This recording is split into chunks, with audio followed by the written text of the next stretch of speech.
All right. I am the Berkestir. This is your Calyx. I have the great honor of interviewing Todd Rundgren, a wizard, a true star, a excellent producer, singer, songwriter, appearing at the chapel this Wednesday, August 30th. Hey, Todd, how are you doing? Pretty good. Good. I wanted to ask you about your new album, White Knight. Mm-hmm. It seems to be a series of collaborations with many different artists. How did the album come into being? It was about a year and a half ago. I was approached by Cleopatra Records. I got an offer to do a new project, but I didn't really have anything in mind at the time. But it occurred to me that my previous several records were all done in sort of isolation because I live on the island of Kauai and it's just too hard to have people drop by for a session. So the records were pretty much solo exercises, and I thought I was getting into a little bit of a rut, I suppose. I have an aversion to kind of repeating myself, so I hadn't done collaborations in a long time, and I thought that this might be the time to make a little bit greater effort in that regard. Also, recently I've been doing a lot more collaborations, not necessarily entire albums, although there was a project that I did with a couple of Norwegian. Oh yeah, that was very interesting. That kind of reminded me of your mid 70s work. The real sort of psychedelic. Yeah. Initiation era. The stuff. Initiation album. Yeah. That project, even though it went on for almost 3 years, it was pretty much done all remotely with just sending files back and forth, and so thought that would probably be the best way to accomplish getting a variety of collaborators on the project. And I see that it's Dame Funk is on it too. Yeah, he's there. And you played with him last time when you came through, I believe, San Francisco. He was on your Fillmore show. Yeah, he was on the Global. He was the first DJ we had on the Global tour, and then he was replaced by Reggie B about halfway through that particular touring schedule. Okay, and I know he's into what they call sweater funk. Well, it's a kind of a, in some sense, a revivalist movement, to pay homage to a certain kind of merging of a kind of groove with a very melodic vocal style. Yeah. So it isn't strictly like P-funk funk. Right. Somewhat more sophisticated than that, I guess. Okay, and then you worked with Trent Reznor and Attica Ross on one of the tracks also? Yeah. That was an interesting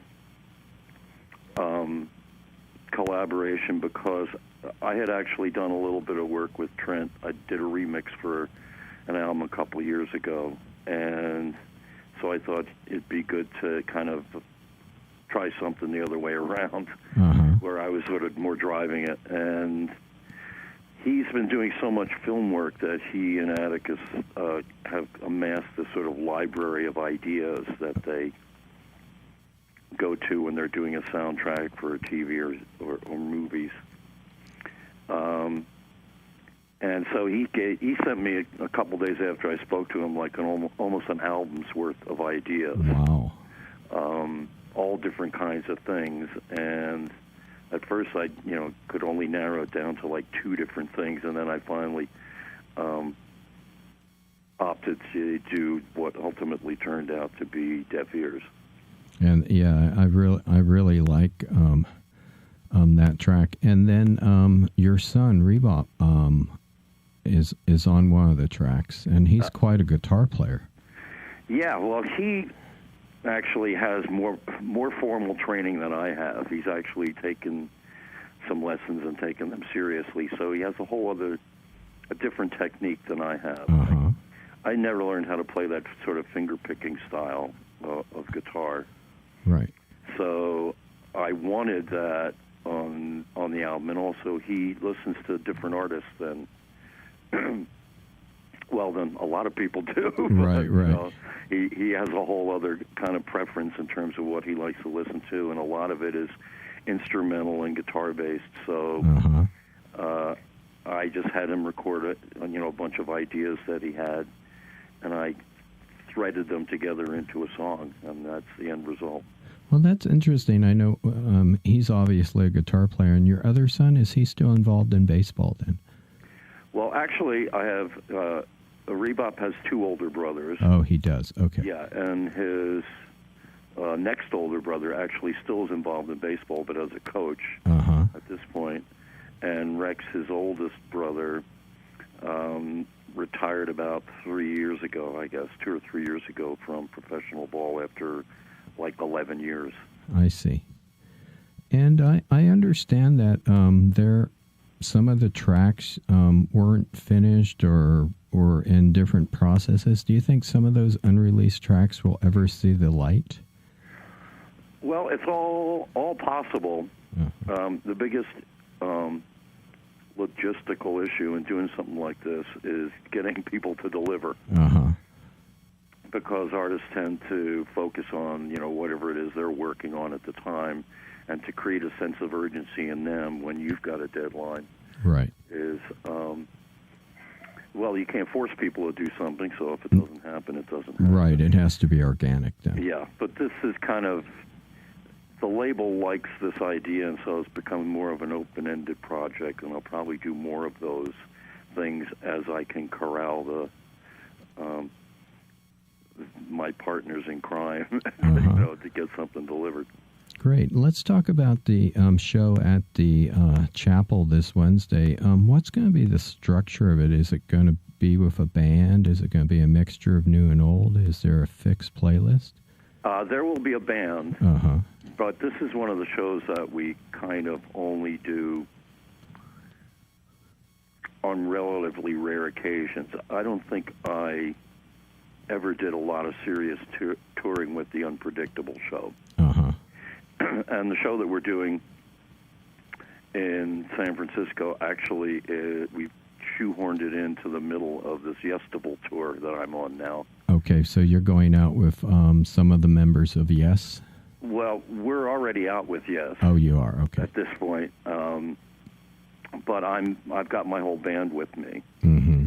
But since we don't have production for the shows that we're doing outside of the Yestival tour, in other words, we design production for the Yestival tour, and it all travels in the semi with their equipment. So we're essentially, for these couple of gigs that we've stuck in here, we just sort of show up. Oh, okay. So will there be any video and screens or anything then? No, like I say, we don't really have that much in the way of production. All right. But the thing that makes the show different or worth seeing, I suppose, is that it is an unpredictable show. Okay. And we have a master list of about 50 songs. Some of them are mine. Some of them are, songs that you may have heard before. Some are songs that I can guarantee you've never heard before. And essentially, the only thing we know when we hit the stage is the first song. Okay. Well, and after that, I just start pulling songs off the list. Wow, that's great. That's kind of like how I DJ. I plan my first 2 songs and then whatever comes out. Do you feel the need that you always have to play certain songs, bread and butter songs, or when you go touring? It really sort of depends on the context. If I ever feel the need to do that, I essentially build a show around it. I see. So I guess in the space between when I did the global tour, which was a couple years ago, and the White Night tour, which I started in late April, I did just a sort of a typical evening with show. I see. Which was essentially tailored for all those people who, wanted to hear a certain list of songs Right. They were guaranteed to hear all those songs. Right. I remember one time you came to Bimbo's and you were on the piano and you're doing a show, and then all of a sudden you got out a device and pressed it, and all the music, of course, was everything that you did, and you sung along to your hits. It was very interesting. Yeah, well, it's one way to get around it. yeah. And you're in your band right now. You still have Prairie Prince on drums then from the Tubes? It's still Prairie on drums, and Jesse Gress on guitar, Chasm Sultan on bass. The only difference from essentially a band that's been together for nearly 30 years, I guess. Yes. This band together in the 90s, the early 90s. So actually a little earlier than that, the late 80s. The core of the band, and so John Forensic, who used to be our keyboard player, he's retired from the road. So Greg Hawkes from the Cars essentially has replaced. Oh, from the new Cars, and I know you went out with them. And from the Cars too. Cars, yeah, from the Cars and the new Cars, and you enjoyed that, I'm sure. Well, it looked like it was going to be fun.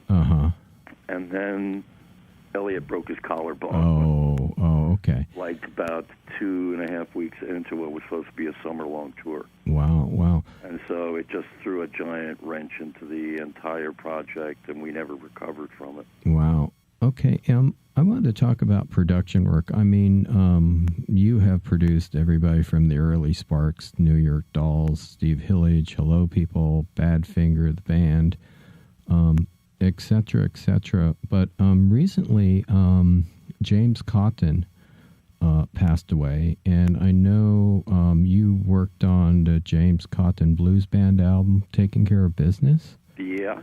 And when you did that, and when you did Steve Hillage's album and several albums like that, you not only produced, but you were kind of a collaborator on those albums.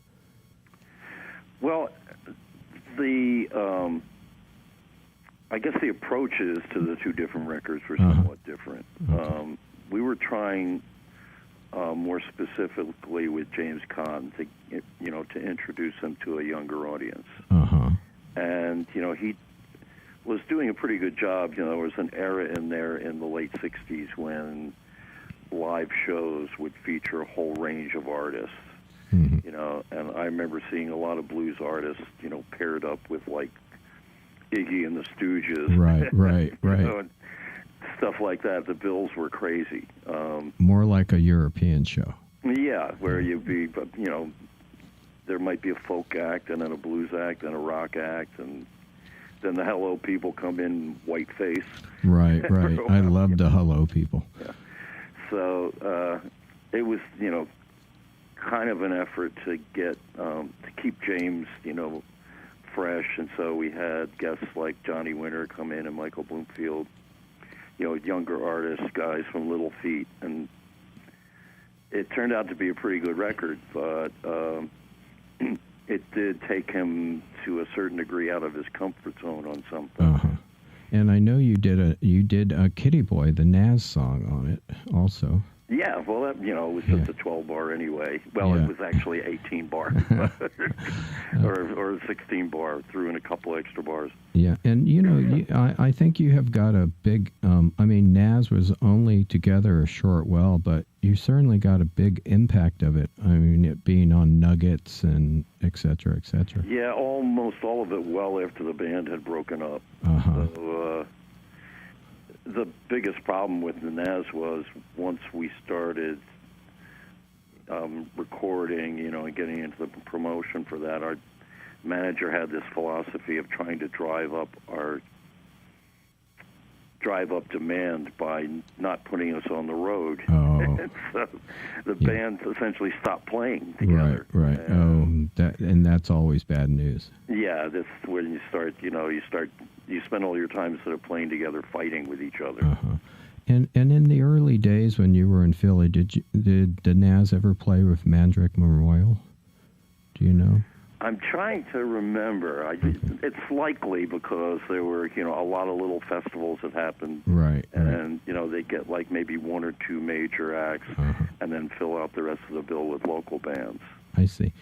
And so either with Woody's Truck Stop, the original band I was in, that also Carson Van Osten was in, either with them or with Nazz. But Nazz didn't remain in Philadelphia for a very long time. I see.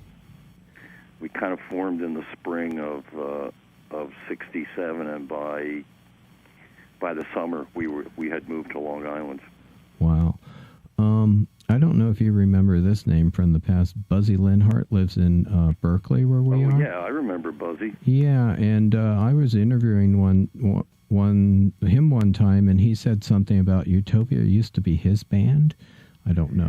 Some of the guys on the Black Album. I think Kevin Elman in particular was playing with Buzzy Linhart, the original drummer in Utopia. And essentially, that all came about because we built our own studio in New York City, and we were all using it together for our own projects. I see. So Buzzy was in there doing some recording. Right. The thing about it is you didn't have to pay like premium studio prices. It was just a way for all of us, to work out our recording ideas and stuff in complete freedom. So we had a lot of people. We did a Bette Midler album there, and a lot of musicians went through. Okay, and I know you worked on the Black Album with him. I don't know if you remember that. Which album? The Black Album is what it's called today. Yeah. Anyway, I know you're on that, but you might not remember. If you I know you've produced many bands. Would there be any band or any artist that you didn't produce who you would have liked to have?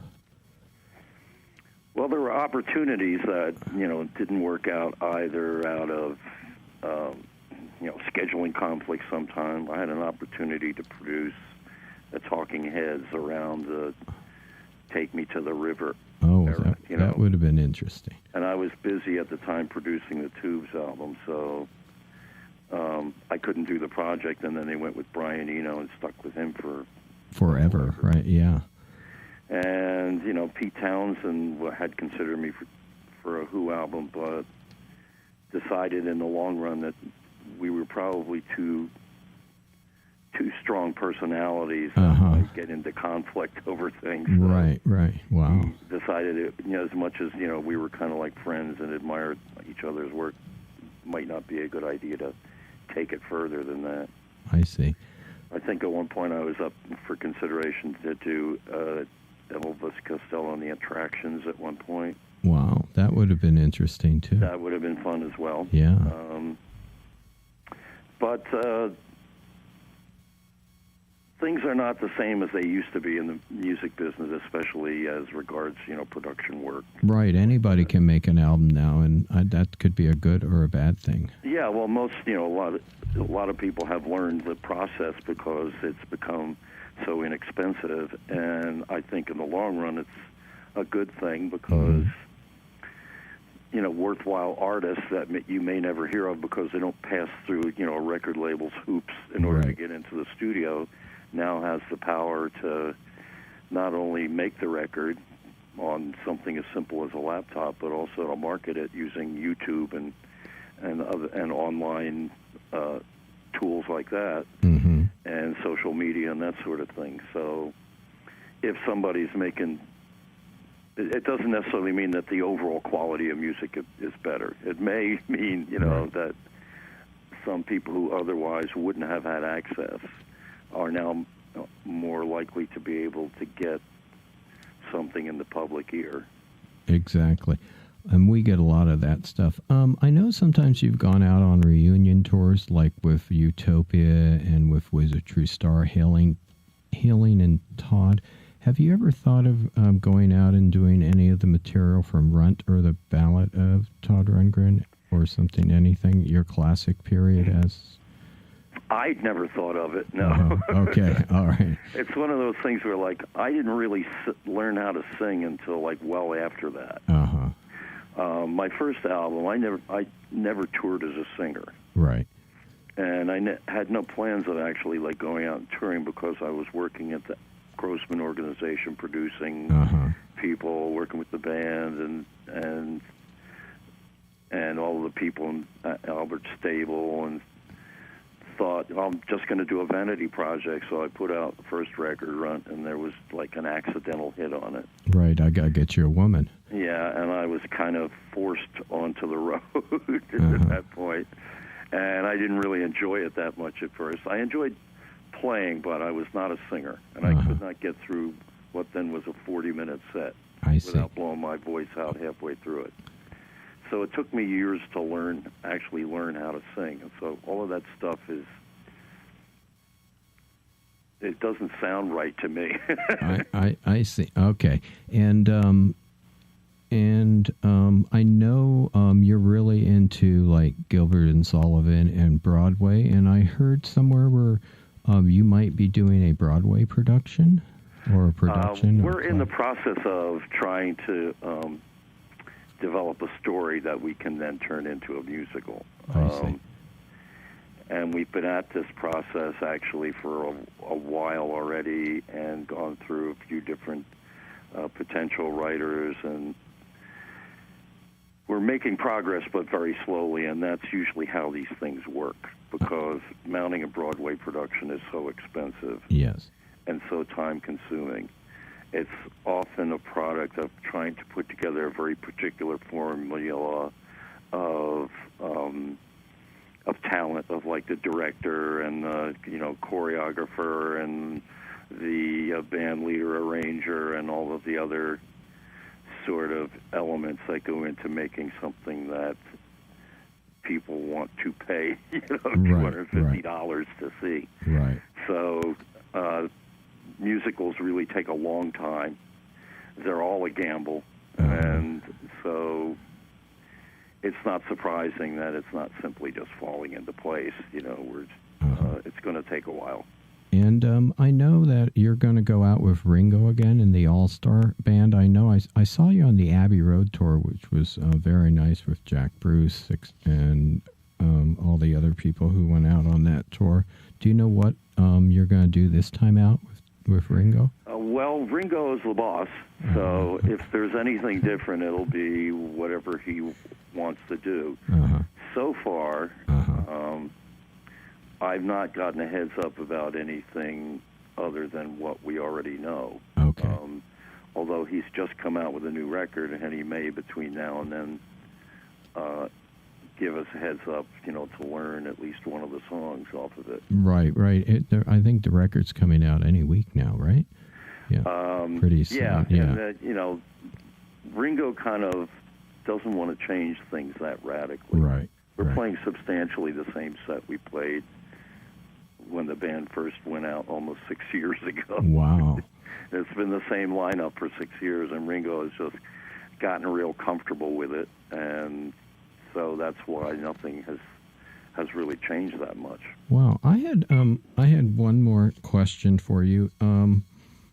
When you were with Esoteric Antenna, you made 2 albums, and I believe on the first one, which was State, you did the song Angry Bird. Angry Bird. Yeah, and I was just wondering, was that for a grandchild or something, or because I really liked that song anyway.